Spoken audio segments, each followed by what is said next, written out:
Assalamualaikum warahmatullahi wabarakatuh.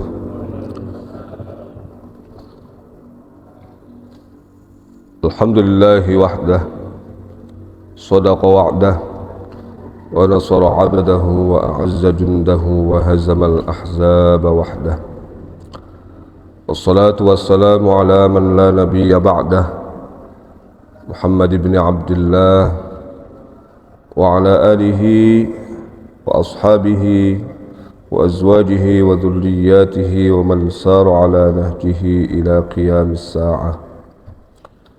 Rabbi shrah li sadri wa yassir li amri wahlul 'uqdatam min lisani yafqahu qawli, amma ba'du. Hadratal muhtaramin wal mukarramin, para alim, para ulama, para asatidz, para guru yang senantiasa kita harapkan fadilah dan berkah ilmunya, jajaran pengurus DKM Masjid Raya ini Umar yang saya muliakan, hadirin dan hadirat jamaah salat subuh yang hadir di masjid yang mulia ini maupun yang hadir melalui TV MRBJ TV. Pertama dan tentu saja yang utama, mari kita sama-sama memanjatkan rasa syukur kita kehadirat Allah Subhanahu wa taala atas berbagai limpahan nikmat karunia anugerah yang senantiasa Allah hadirkan dan curahkan kepada kita tanpa henti, tanpa bisa kita menghitung-hitungnya. Mudah-mudahan nikmat Allah akan senantiasa bertambah seiring dengan bertambahnya syukur kita kepadanya. Amin ya rabbal alamin. Salawat teriring salam mari kita sama-sama hadiahkan kepada baginda agung Muhammad sallallahu alaihi wasallam serta keluarga, para sahabat, para tabi'in, tabi'in, dan tentu saja umat Rasulullah sallallahu alaihi wasallam yang senantiasa berkomitmen untuk menegakkan sunnah-sunnah beliau sampai hari akhir nanti. Baik Bapak dan Ibu, hadirin dan hadirat jamaah salat subuh yang dimuliakan Allah, melanjutkan kajian surah Thaha. Di kesempatan yang lalu kita sudah menjelaskan tentang bagaimana Nabi Musa alaihissalam memohon kepada Allah untuk diberi seorang pembantu dari kalangan keluarga dalam menjalankan tugas kenabian dan kerasulannya. Nabi Musa langsung menunjuk nama, yaitu Harun, saudaraku, Harun akhi. Kita juga sudah jelaskan Harun itu adalah saudara tua dari Nabi Musa alaihissalam. Sama-sama putra Imran, Harun bin Imran bin Qahith bin Lawi bin Yaqub bin Ishaq bin Ibrahim. Jadi ketemu dengan Nabi Muhammad, nasabnya pada Nabi Ibrahim. Lebih tua 3 tahun dan lahir pada tahun tidak ada pembunuhan bayi laki-laki, sehingga beliau selamat. Nama beliau disebut 19 kali dalam Al-Quran, dan wafat sebagian riwayat mengatakan 2 tahun atau 3 tahun sebelum Nabi Musa alaihissalam wafat, jadi lebih dulu. Keistimewaan Nabi Harun itu apa? Yaitu beliau kalem, cenderung tidak temperamental, serta lemah lembut. Ini berbeda dengan Nabi Musa yang memang tegas dan fisiknya itu memang secara fisik itu walaupun lebih kecil, lebih pendek dari Nabi Harun, tapi sangat kuat.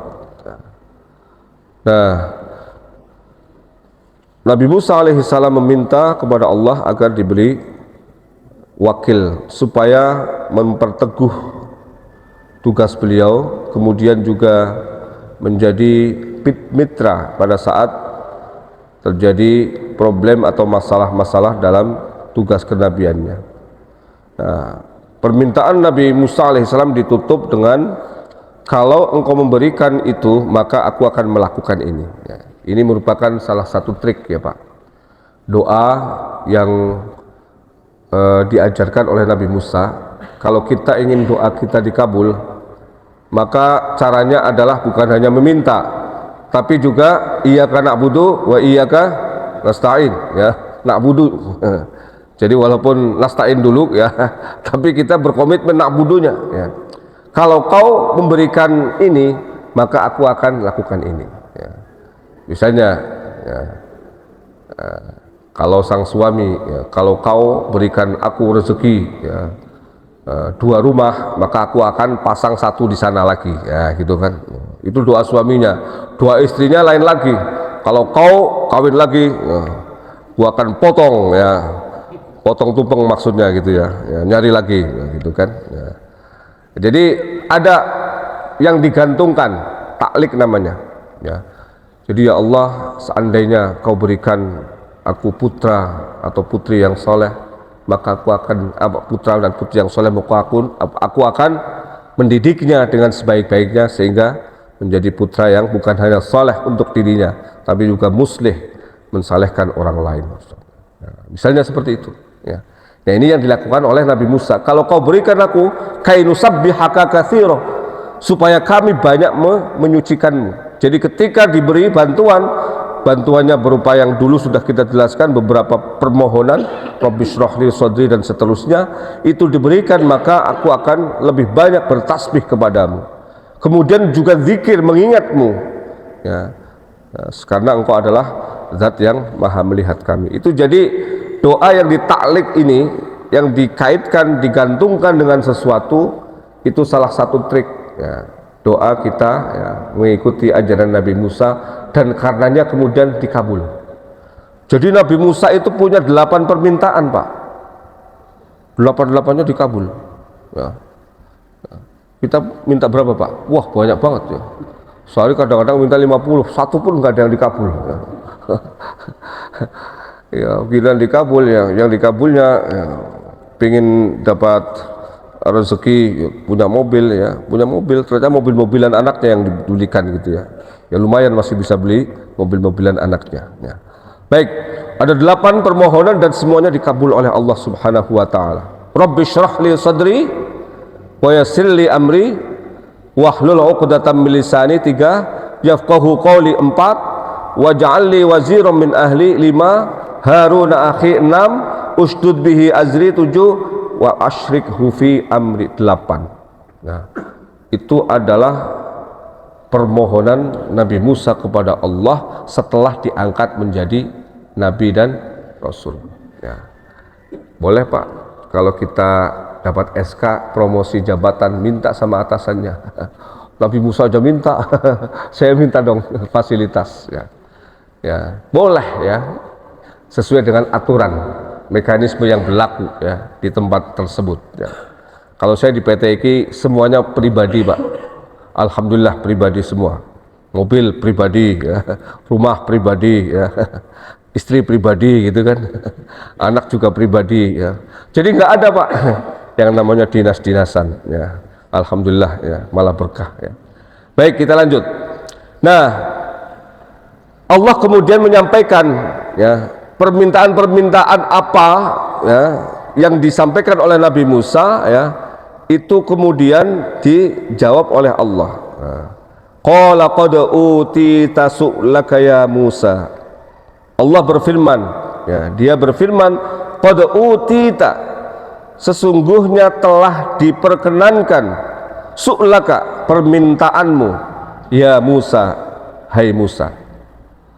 Bukan hanya sekedar diberikan apa yang diminta, apa yang didoakan oleh Nabi Musa kepada Allah. Bahkan dalam ayat selanjutnya, ayat 37, Allah berfirman, a'udzubillahi minasyaitonirrajim, wa laqad mananna 'alaika marratan ukhra. Dan sesungguhnya kami telah menganugerahkan nikmat kepadamu pada kali yang lain. Apa nikmatnya? Ini ada penjelasannya. Idz auhayna ila ummika ma yuha, yaitu ketika kami mewahyukan kepada ibumu sesuatu yang diwahyukan. Ini flashback, Pak, kilas balik cerita waktu Nabi Musa kecil, masih bayi ya. Itu anugerah yang justru jauh lebih besar dibandingkan apa yang dianugerahkan pada saat Nabi Musa dewasa. Kenapa, Pak? Karena ketika bayi itu nggak punya daya apa-apa, nggak punya kemampuan apapun Ya nggak bisa ngeles Pak. Nggak bisa kemudian mengatakan saya kan bisa karena saya memang berusaha. Usaha apa, masih ngelek aja belum bisa. Lihat orang aja kagak bisa, dengar aja belum, ya nggak Pak? Ya. Maka ini adalah nikmat Allah yang seharusnya paling kita syukuri. Saat kita tidak memiliki daya apapun, Allah Subhanahu wa Ta'ala menempelkan rezeki kita di mulut kita. Ya. Ya. Saat kita tidak berdaya, tidak memiliki kekuatan apapun, Allah berikan rezeki kita langsung nempel Pak, melalui susu ibu. Nah, itu makanya kalau kita berpikir sampai ke sana Pak ya, tentu sekarang ini ya, kita tidak akan menjadi siapa-siapa kalau tidak ada ibu ya.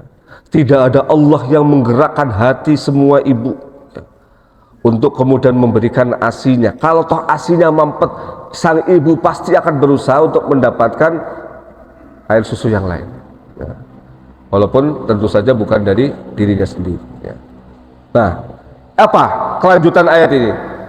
Anuqdhi fihi fit tabuti faqdhi fihi fil yammi. Anuqdhi fihi fit tabuti, yaitu apa yang diwahyukan kepada ibunya Nabi Musa. Anuqdhi fihi fit tabuti, letakkanlah ia, Musa kecil itu, di dalam peti. Faqdhi fihi fil yammi, kemudian lemparkan ia ke sungai. Maksudnya bukan dilemparkan begini Pak, maksudnya diletakkan gitu ya. Faqdhi fihi fil yammi ya. Falyulqihil yammu, maka hendaklah sungai itu membawanya kemana? Bisahili, ke pantai ya. Maksudnya ke tempat yang landai Pak, bukan di pantai lautan ya. Jadi rumah istananya Fir'aun itu memang dekat dari pantai ya, dan lebih landai, lebih apa namanya, posisinya itu sungai kan biasa akan semakin ke bawah semakin landai, semakin datar ya. Apa kemudian ya'khudhu aduwwul li wa aduwwullah, maka ia, Musa kecil itu, diambil oleh musuhku dan musuhnya. Wah, ini yang hebat Pak ya. Yang mengambil itu siapa? Yang menyelamatkan itu siapa? Musuh Allah dan musuhnya Nabi Musa nanti pada saat dia dewasa. Apa? Dengan cara apa? Wa alqaitu 'alaika mahabbatan minni ya. Dan aku telah mencampakkan kepadamu kasih sayang dariku. Jadi cara Allah menyelamatkan Nabi Musa dengan menghunjamkan rasa sayang, rasa cinta dari Asiyah, istrinya Fir'aun terutama. Tapi karena anaknya sayang, istrinya sayang, suaminya menyayangi istrinya, otomatis. Nah, saya masih ingat Pak, saya nggak suka kucing dulunya, nggak suka kucing. Anak saya yang bungsu itu kalau ke sekolah waktu itu, pulang-pulang bawa kucing. Kucingnya udah buduk nggak karu-karuan Pak. Ya Allah, bentuknya udah nggak karu-karuan. Ini kucing apa, tikus garong, saya bilang gitu kan ya. Kalau kucing garong masih lumayan, ini tikus garong gitu Pak. Bentuknya udah nggak karu-karuan, kotor, kumuh gitu, dibawa ke rumah. Jangan nak, penyakitan itu. Iya bah, ya Umar katanya. Besok lagi bawa lagi yang lain, lebih budukan lagi ya. Lama kelamaan istri mikir, wah ini kalau dibiarkan begini bawa penyakit terus setiap hari ini ya. Akhirnya apa? Udah ngomong sana ngomong sini, ada yang mau ngasih kucing nggak?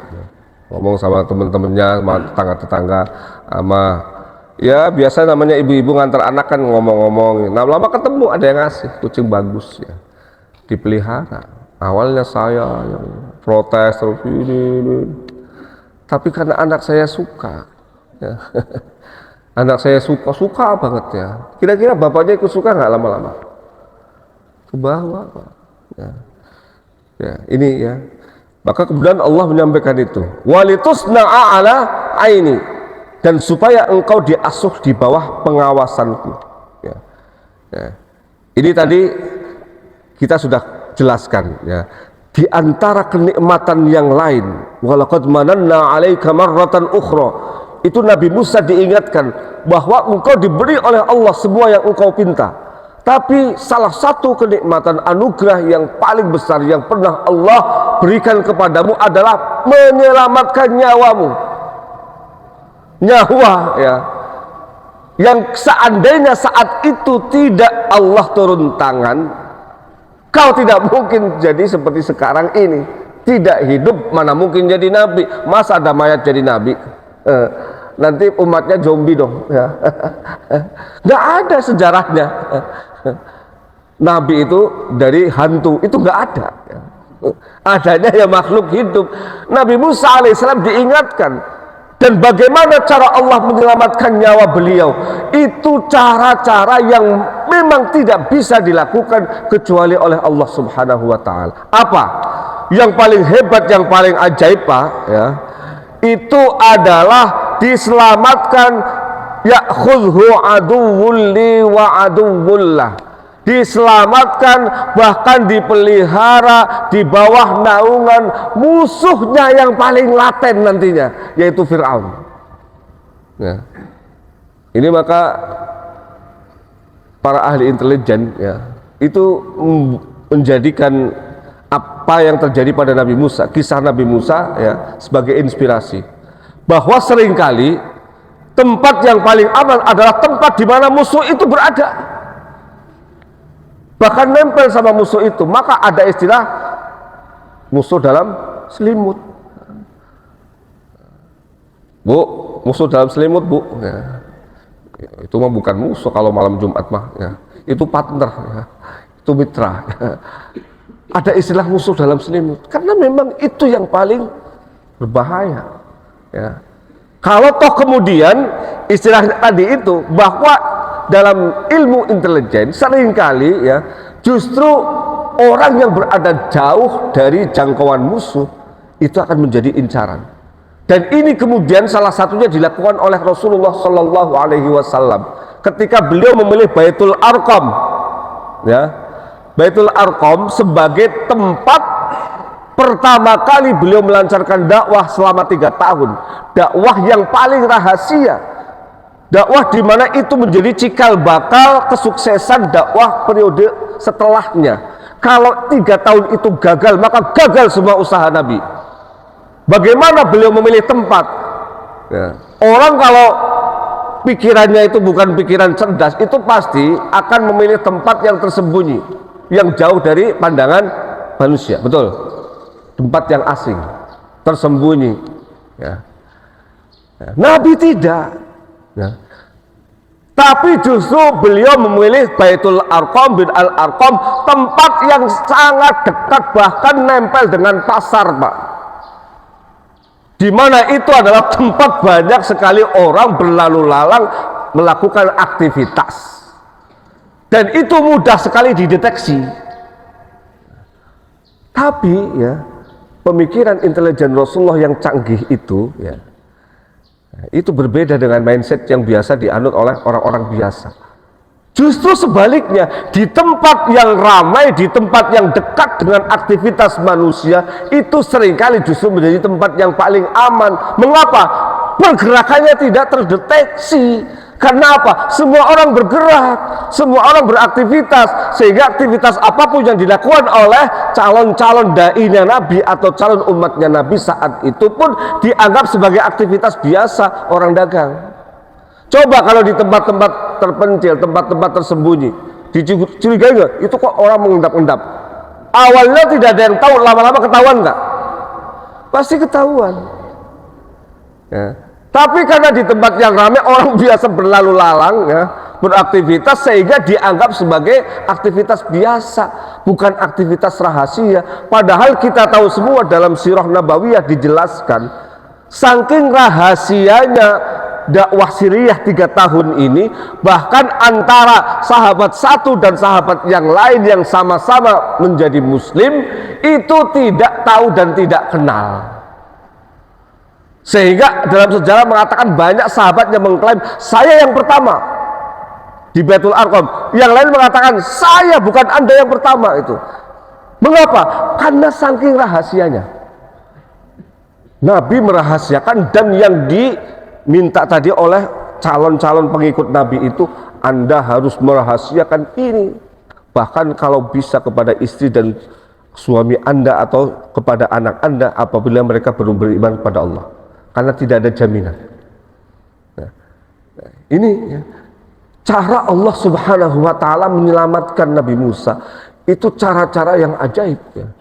Yang tidak normal, yang tidak wajar, di mana justru ya diselamatkan di tangan musuh. Aduwuli, Allah katakan di situ, aduwuli, musuhku dan musuhmu ya. Musuh kau ya Musa ya.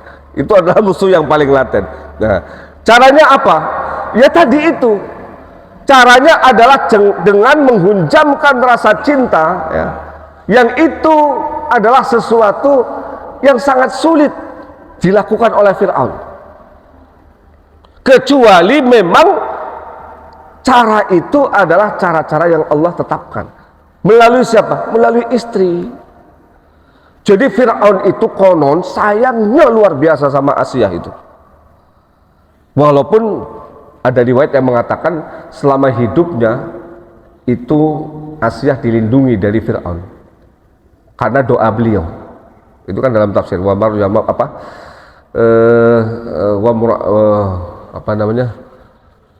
Izqalat istri Fir'aun, wa najjini min fir'auna wa amalihi wa najjini minal qaumidz zalimin. Itu doa dari Asiyah. Selamatkan aku dari Fir'aun dan perbuatannya, dan selamatkan aku dari orang-orang yang zalim. Itu doa istri Fir'aun ya. Doa ini dikabulkan dalam salah satu riwayat dengan cara apa? Setiap kali ya Fir'aun ingin berhubungan dengan Asiyah sebagai istrinya, Allah kemudian menyerupakan jin ya dalam wujud Asiyah yang sama persis, baunya, rupanya, apanya tidak ada bedanya sama sekali. Asiyah tetap suci, tetap bersih dari sentuhan Fir'aun yang kita tahu semua adalah musuh yang paling laten dari Allah dan Nabi Musa alaihissalam. Jadi diserupakan jin dalam bentuk Asiyah dipergauli oleh Fir'aun selama hidupnya. Dan Fir'aun tidak tahu bahwa itu adalah jin, bukan Asiyah. Nah, gimana caranya? Wallahu a'lam bishawab. Nggak usah digambarkan, Mak. Nggak usah dibayangkan. Nggak usah didetilkan. Pusing saya. Ya. Saya nggak pernah juga gitu kan, nggak pernah praktek juga. Kalau pernah praktek baru ya bisa digambarkan. Yang penting Allah Subhanahu wa Ta'ala menyelamatkan Asiyah. Tapi apa? Sayangnya Fir'aun kepada Asiyah ini luar biasa. Sehingga ketika kebetulan memang nggak pernah disentuh, bagaimana punya bayi. Ya. Ketika kemudian Fir'aun menyaksikan ya, Asiyah begitu mendapatkan seorang anak laki-laki, bayi yang begitu tampan ya, kemudian begitu sayang, maka kemudian sebagaimana contoh saya tadi saya sampaikan, sayangnya Fir'aun kepada Asiyah itulah yang kemudian menyebabkan dia menerima Asiyah memelihara Nabi Musa. Penting Pak, ini pelajaran loh Pak ya. Kalau pengen dicintai sama orang yang kita cintai, cintailah apa yang dia cintai. Walaupun kita awalnya tidak mencintai. Susah banget bahasanya. Cintailah apa yang dia cintai walaupun kita tidak mencintai. Pusing ya gitu kan. Bahasa kayak begitu pusing gitu. Maksudnya itu Pak tadi ya. Suaminya Bu suka bola ya. Istrinya nggak suka bola, tapi bola suaminya dia suka gitu kan. Maksudnya sepak bola gitu ya. Nggak suka sepak bola ya. Suaminya suka banget. Nah, ngobrol kesana kemari, cerita tentang Lionel Messi, Cristiano Ronaldo ya, Erling Haaland misalnya gitu ya. Wah, istrinya siapa itu ya? Wah, istrinya pura-pura suka ya. Ya, cobalah sukai apa yang disukai oleh suami ya. Menanggapi ya, walaupun nggak paham gitu. Kalau bisa terus menanggapi itu, dan sebisa mungkin cobalah belajar ya. Belajar apa yang dicintai oleh suaminya. pastilah kelamaan sang suami akan menyadari bahwa istrinya ya, itu begitu perhatian kepadanya, begitu empati kepadanya, sehingga dia berusaha untuk menyukai apa yang sebenarnya awalnya tidak dia sukai. Sama seorang suami juga begitu ya. Menyukai seseorang itu kan dalam suka dan duka ya Pak ya. Nah, apalagi mencintai Allah itu loh. Ini kita kaitkan kan, ya, kita kaitkan sedikit ya, karena kita bicara masalah cinta. Itu penting Pak. Banyak orang mendeskripsikan mahabbah itu, cinta itu adalah mencintai seseorang karena kelebihannya. Salah. Mencintai seseorang karena keunggulannya, salah besar. Kalau orang itu betul-betul mahabbah, betul-betul cinta, cintailah apa yang ada dalam diri orang itu, apapun itu, termasuk kekurangan-kekurangannya, termasuk bawelnya kalau memang dia bawel, termasuk mohon maaf ibu bau keteknya, suaminya bau keteknya luar biasa, cintai itu.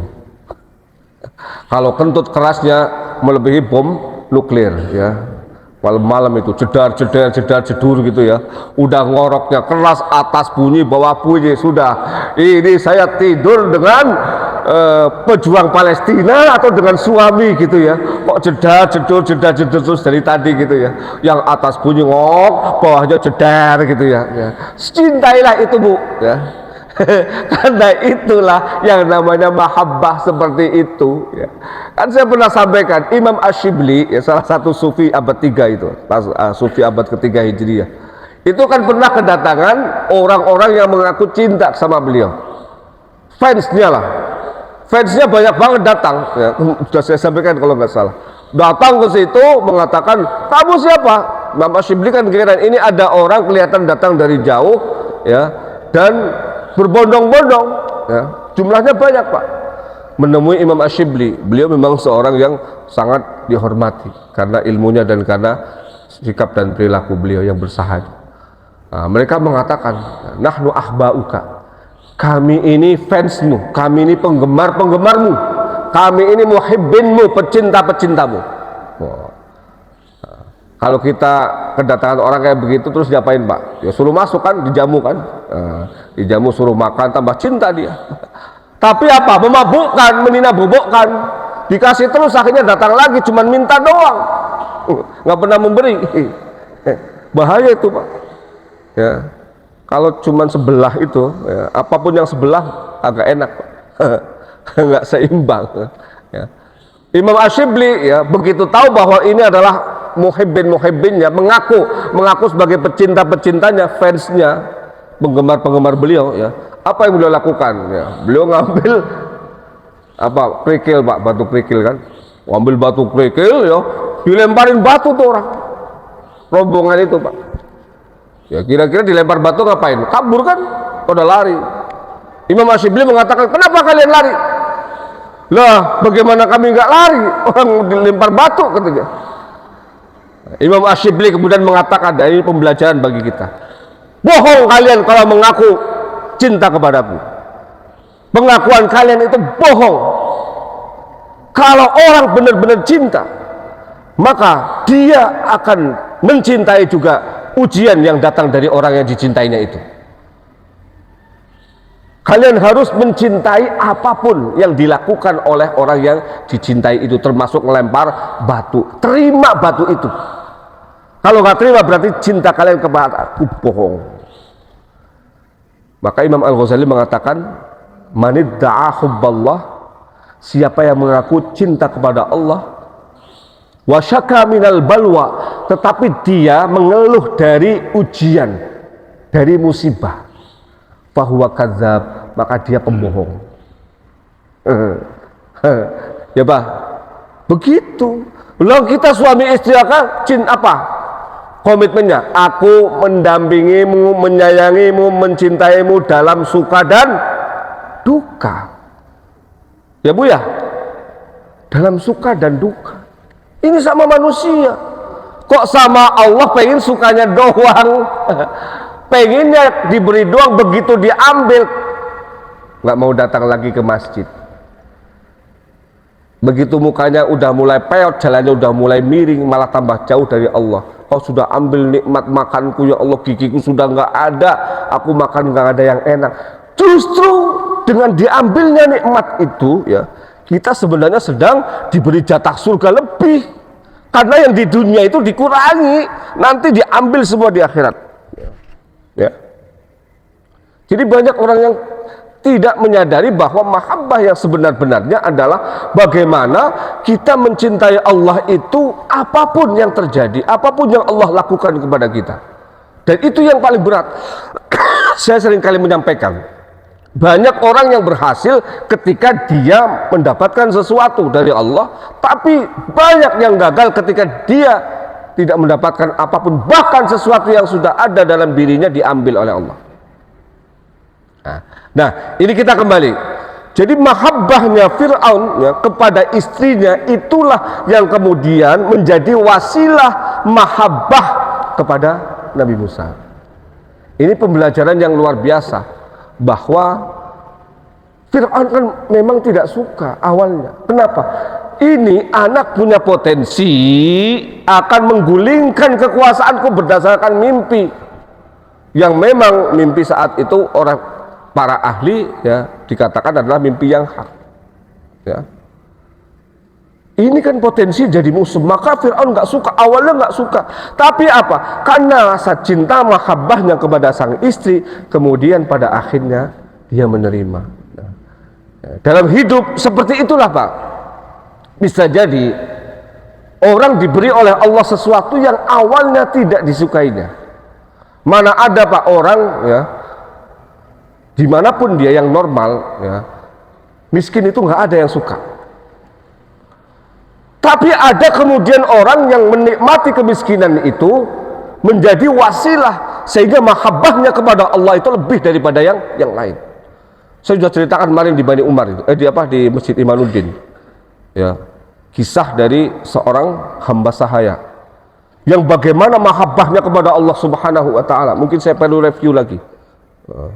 Mungkin ada yang kemarin di Masjid Imanuddin hari minggu kemarin ya.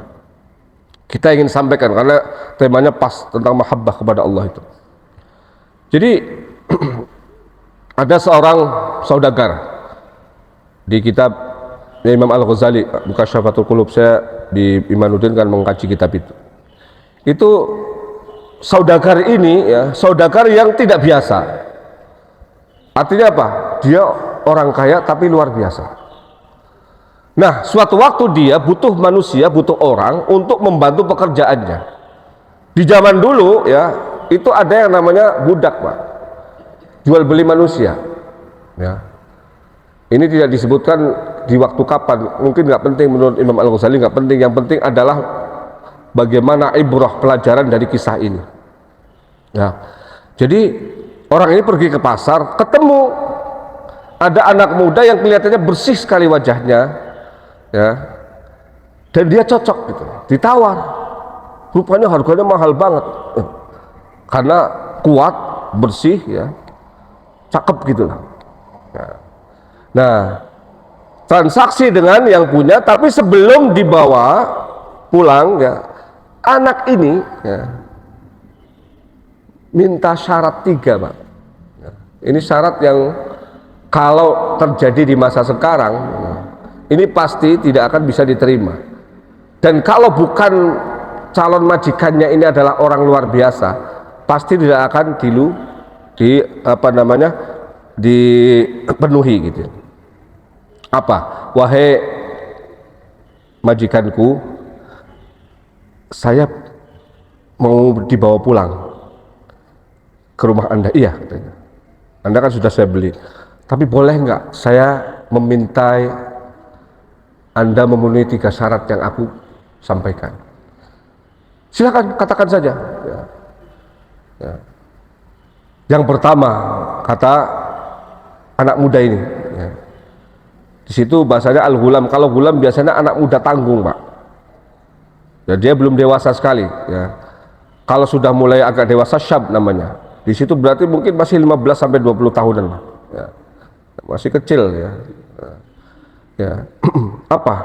Yang pertama, wahai Tuanku, izinkan aku untuk bisa melaksanakan sholat maktubah, sholat fardu, ya, setiap kali saya bekerja. Ya. Izinkan diberi waktu untuk melaksanakan sholat fardu, kalau bisa di awal waktu. Apa kata calon majikannya? Wah, itu memang kewajiban kita semua. Saya terima, silakan. Nanti setiap waktu sholat kamu boleh rehat. Kalau bisa silakan lebih. Harusnya seperempat jam, setengah jam nggak apa-apa. Aku toleransi. Majikannya orang luar biasa, Pak. Yang kedua, wahai majikanku, izinkan aku bekerja hanya di siang hari. Begitu masuk waktu maghrib, ya, saya mohon dengan alasan apapun jangan pekerjakan aku. Nah, ini yang kedua mulai susah, Pak. Ya. Orang dia itu bukan hanya sekedar calon budak, ya, tapi dia tidak memiliki dirinya sendiri. Namanya budak itu, ya, jangankan dia memiliki pihak yang lain, dirinya sendiri saja dia tidak miliki. Ngatur calon majikannya. Ya. Kalau bisa kerjanya siang aja ya, malamnya saya mau khusus mendedikasikan diri saya kepada Allah. Tapi karena majikannya ini orang soleh, majikannya orang baik, majikannya tadi itu mahabbah dan dedikasinya kepada Allah itu luar biasa, dan orientasi mindset dalam hidupnya adalah bagaimana ketaatan kepada Allah, komitmen kepada Allah itu dijaga terus, baik untuk dirinya maupun pihak yang lain, termasuk budaknya ini. Kalau kau ingin konsentrasi ibadah di malam hari dan bekerja di siang hari, aku luluskan kamu bekerja hanya sampai maghrib. Setelah itu kamu silakan habiskan waktumu dengan Allah. Nah, ini yang anak mudanya juga anak soleh, orang luar biasa, calon majikannya juga orang luar biasa. Jadi di kepala mereka itu nggak mikir yang lain-lain, Pak. Yang dipikirkan adalah bagaimana mahabbah kepada Allah itu teraktualisasikan, terlaksanakan. Bagaimana ketakwaan kepada Allah, bagaimana komitmen kepada Allah itu dijalankan. Walaupun bisa jadi sang majikan rugi kan sebenarnya. Orang dia budak kok. Budak itu mau diapain terserah majikannya. Ya. Tapi dia memberikan keleluasaan, bahkan tidak mengambil waktunya barang sedetik pun di malam hari. Ya. Kenapa? Dia tahu bahwa malam harinya itu sang calon budak itu bukan ngapa-ngapain, bukan main HP kayak kita, apalagi ngopi main catur kagak jelas. Ya, subuhnya hilang, ya. Enggak. Tapi ini betul-betul beribadah kepada Allah. Aku luluskan.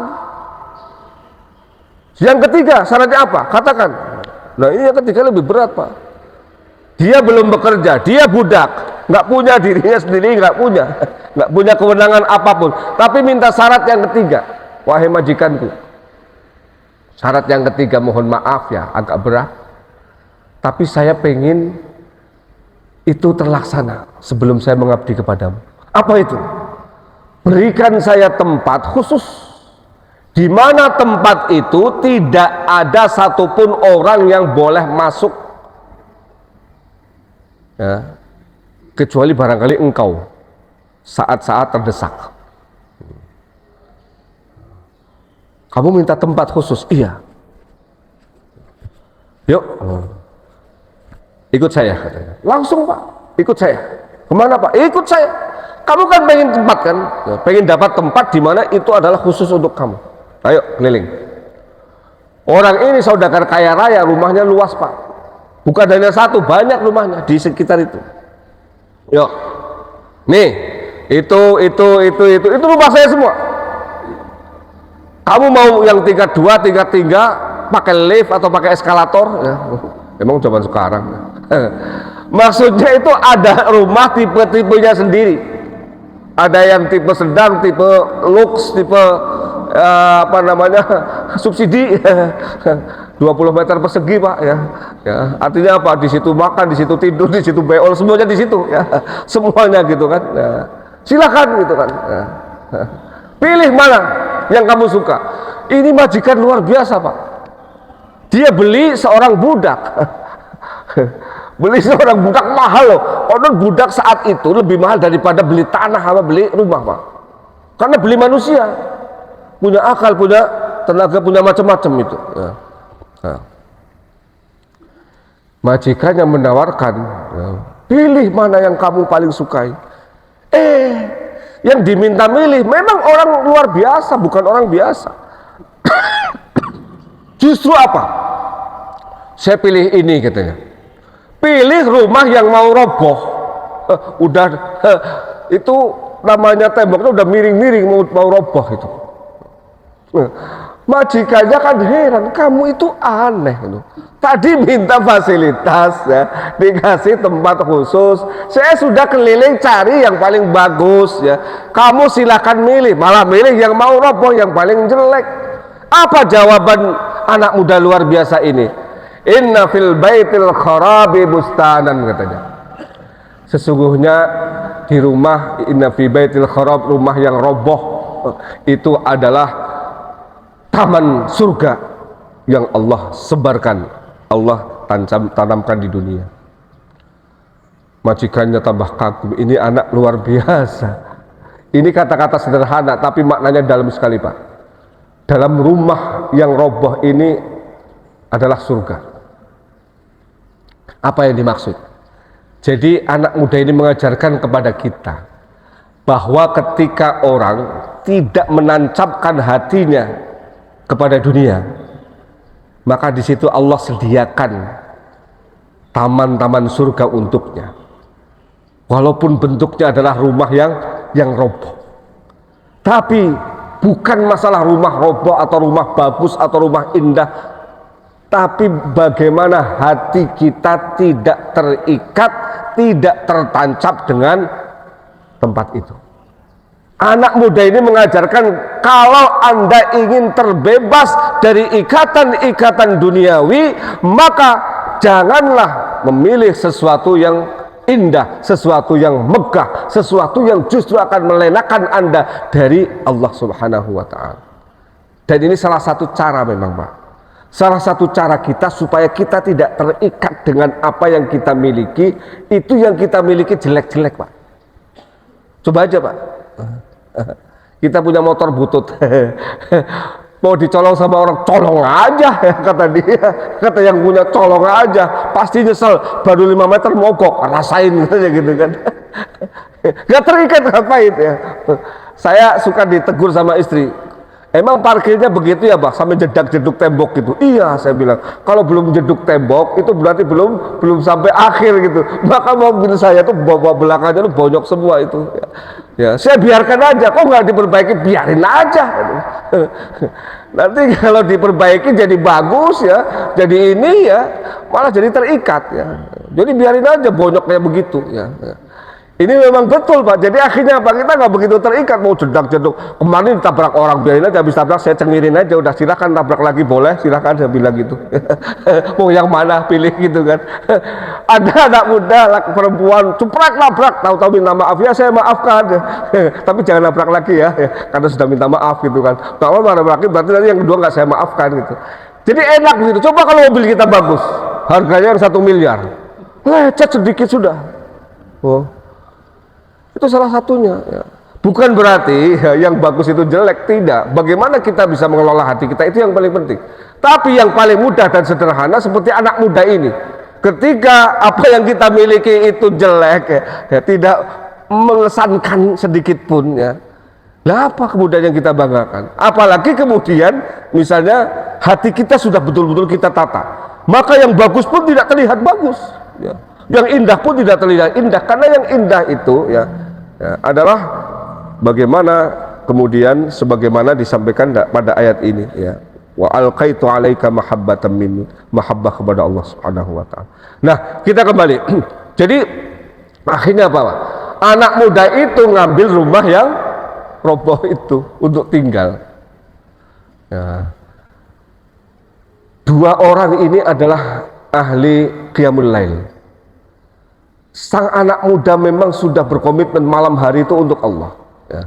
Suatu malam sang majikan itu ya, karena mungkin pengen udara segar ya, keluar dari rumah menjelang subuh. Ya mungkin sekitar jam 4 gitu lah. Setelah sholat tahajud selesai, beliau ingin jalan-jalan menikmati alam semesta dan merenungkan nikmat-nikmat Allah yang beliau dapatkan dengan kekayaan yang luar biasa yang beliau miliki itu. Ya. Begitu jalan, tahu-tahu kaget dia. Ada secercah cahaya datang dari langit, Pak. Cahayanya begitu terang dan kemudian berujung pada satu tempat. Penasaran, wah ada sinar ini, cahaya dari langit. Di mana sumbernya? Begitu dia telusuri, ternyata itu adalah rumah roboh yang ditinggali oleh anak muda, budak tadi itu.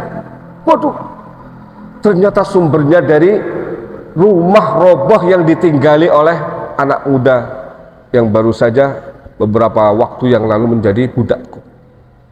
Akhirnya beliau penasaran kan, ngintip, diintip, subhanallah, betul Pak. Jadi dari atas kepala itu seperti kindil-kindil itu ya itulah kayak gitu loh. Nah, tapi bentuknya zaman dulu gitu kan, cahaya kemudian memancar sampai ke atap, tembus sampai ke langit. Nah saat itu kemudian dia semakin mendekat, penasaran. Anak muda itu sedang menangis, sedang berdoa, menangis kepada Allah, memohon ampun. Apa yang dia pohonkan kepada Allah? Ya Allah, ya Tuhan, Engkau sudah memberikan nikmat kepadaku yang tiada terhingga. Namun apa daya, ya Allah, ya Tuhanku, aku tidak bisa mengabdikan diriku untukmu selamanya, seutuhnya, sesuai dengan yang Engkau inginkan.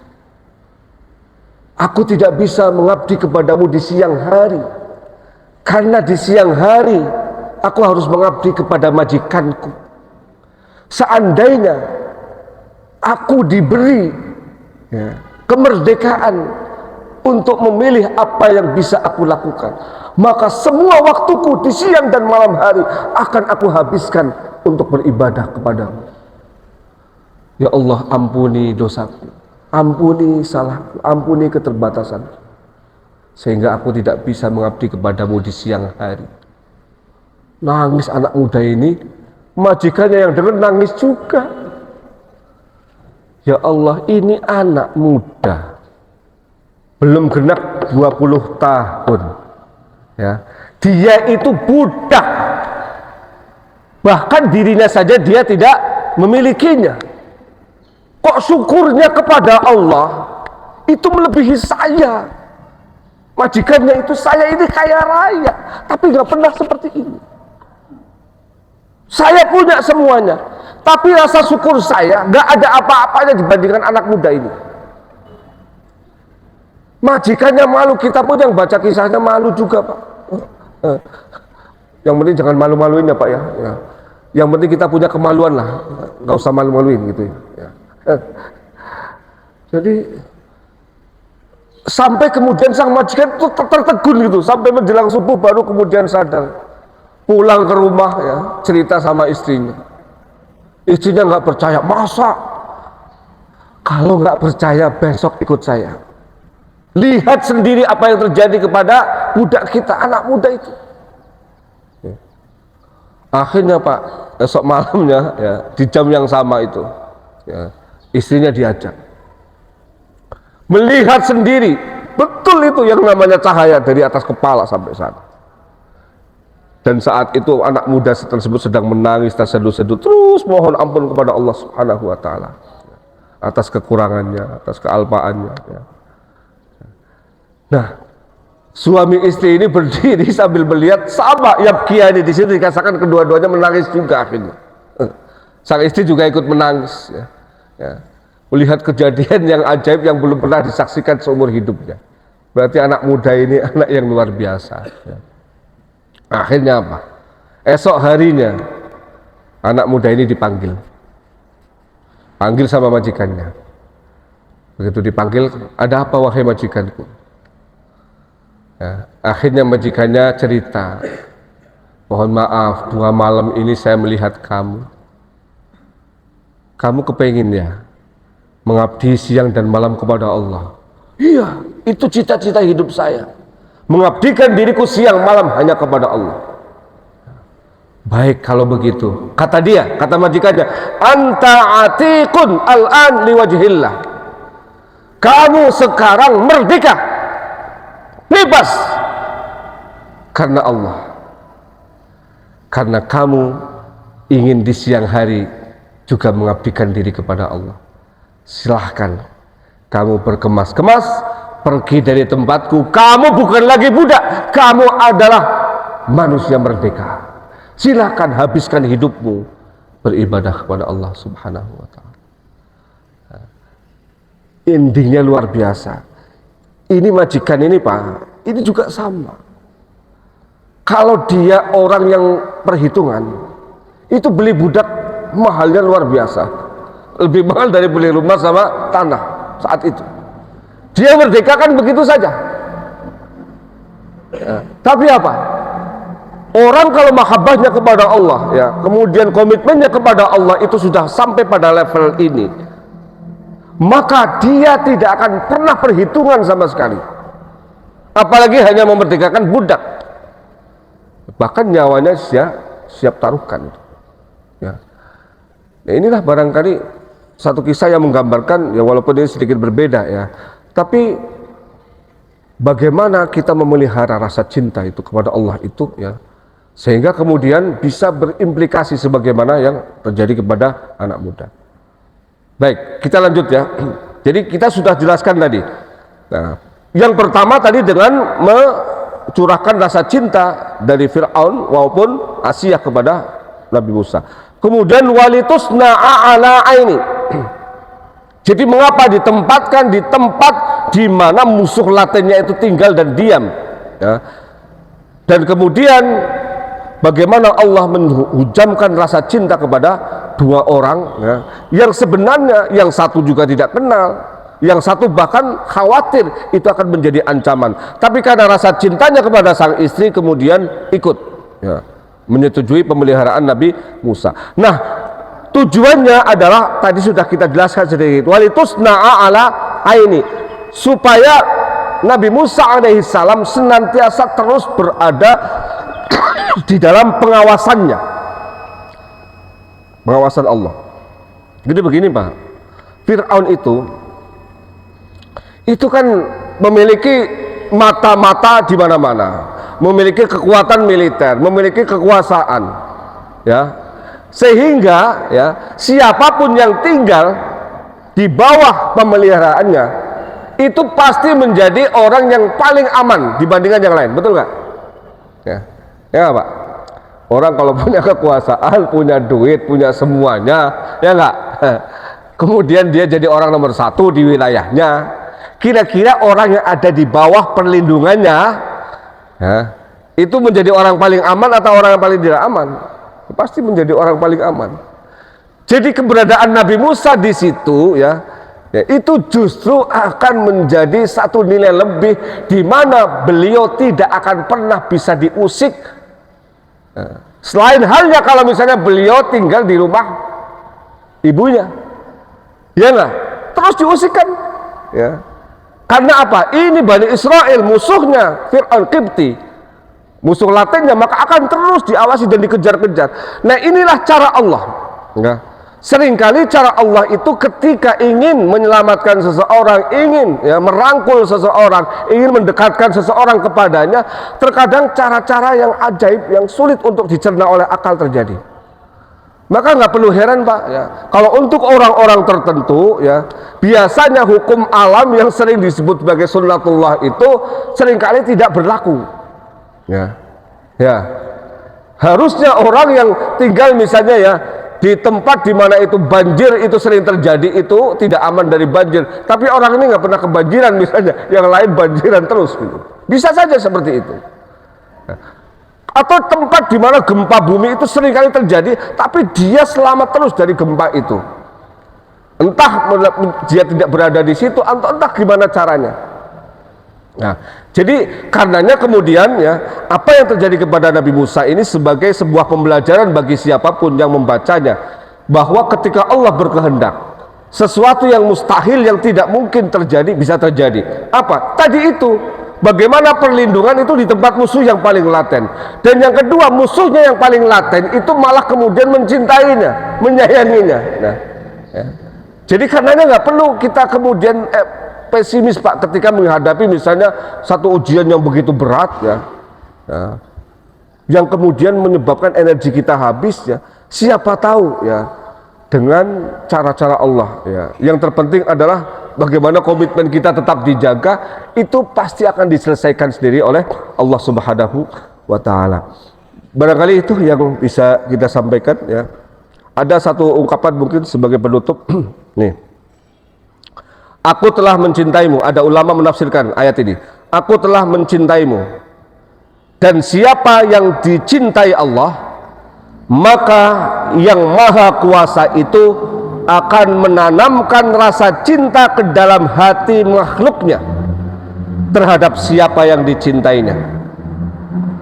Itu barangkali Pak. Jadi ketika Allah sudah mencintai seseorang, maka Allah akan timpakan ke dalam hati orang-orang yang dipilihnya untuk mencintai yang dicintainya itu, walaupun tadinya amat sangat membenci ya. Jadi memang kalau kita berangkat dari ini, kenapa sih ada orang ilmunya nggak seberapa ya, bicaranya, retorikanya juga nggak bagus, tapi muhibbinnya banyak banget yang cinta sama dia banyak banget. Ini bisa jadi ya, Allah yang timpakan rasa itu ya. Dan ini biasanya orang-orang tertentu, orang-orang khusus. Ketika Allah mencintai dia, maka Allah akan gerakkan hati makhluknya itu untuk mencintainya, melindunginya ya. Bahkan bisa jadi binatang-binatang, daun-daun, pohon-pohon, semua yang mati itu ya, benda-benda mati yang ada di sekeliling kita itu digerakkan oleh Allah untuk melindungi orang ini. Dan kita tahu ya bagaimana sejarah Nabi ya, ketika beliau terdesak di bukit Sur itu, di gua Sur itu, semuanya melindungi beliau. Betul? Itu digerakkan oleh Allah. Nah, sehingga insya Allah ya, ketika mahabbah Allah turun kepada kita, mahabbah manusia pun otomatis Pak. Tapi ketika kita mendapatkan mahabbah manusia saja, belum tentu kita mendapatkan mahabbah dari Allah. Itu bedanya. Maka carilah itu Pak, mahabbahnya yang ada di sana. Sebab kalau sudah didapatkan yang di sana, itu otomatis nanti akan menurun kepada mahabbah manusia kepada orang itu. Tentu saja mahabbah yang liridhoillah, untuk mendapatkan itu Allah. Karena banyak juga orang yang suka cinta sama kita tapi duitnya doang, jabatannya doang, kepentingannya saja, bukan cinta yang tulus, tapi cinta yang akal bulus. Mudah-mudahan tidak seperti itu yang kita rasakan. Amin ya rabbal alamin. Demikian yang bisa kita sampaikan. Ada yang ingin disampaikan atau ditanyakan? Tidak ada. Baik, kita tutup dengan doa. Allahumma salli wa sallim ala sayyidina Muhammad alhamdulillahi rabbil alamin. Allahumma ij'al jam'ana hadha jam'an marhuma, tafarraqna ba'di tafarraqan ma'suma, wa la taj'al fina wa la minna syaqiyyan wa la mahruma. Allahumma arzuqna 'ilman nafi'a, qalban khashi'a, wa lisanan dhakira, wa yaqinan sadiqa, wa rizqan wasi'an mubaraka, wa 'amalan salihan mutaqabbala. Allahumma inna na'udzubika min 'ilmin la yanfa', wa min 'aynin la tadma', wa min nafsin la tashba', wa min du'a'in la yusma'. Allahumma astajib du'a'ana wa shfi maradana warham mautana, wa la tukhayyib fika raja'ana, wa akhtim bil baqiyatis salihati a'malana. Rabbana atina fid dunya hasanah wa fil akhirati hasanah wa qina adzaban nar. Walhamdulillahi rabbil alamin. Kurang lebihnya mohon maaf. Allahumma fiqh laqamit thariq. Assalamualaikum warahmatullahi wabarakatuh.